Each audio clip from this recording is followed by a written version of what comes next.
First at 6 o'clock, some new developments in the death of Osama bin Laden. The White House says bin Laden was not armed when a team of Navy SEALs raided his compound. The pictures that show bin Laden after he was killed still have not been released.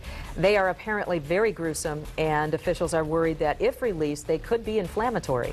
President Barack Obama says bin Laden's death will not affect plans to begin withdrawing U.S. troops from Afghanistan this summer.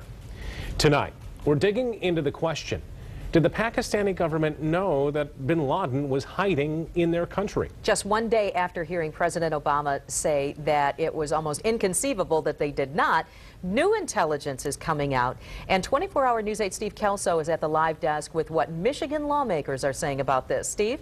Well, you know, Sue, the question that seems to be emerging tonight is just how much can we actually trust the Pakistani government? The history of the relationship between the United States and Pakistan has been one that's always been filled with varied levels of cooperation. Michigan Congressman Mike Rogers is the chair of the House Intelligence Committee. It is that committee's responsibility to oversee all levels of U.S. intelligence.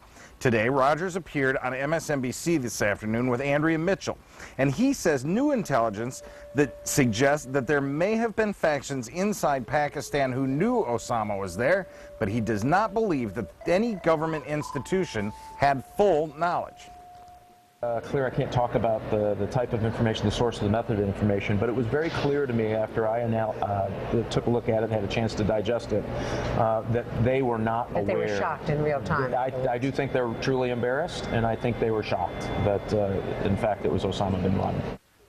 Now, this afternoon, I spoke by phone with the man who served as a Republican ranking committee member on that same committee, that of course Republican Pete Hoekstra from Holland.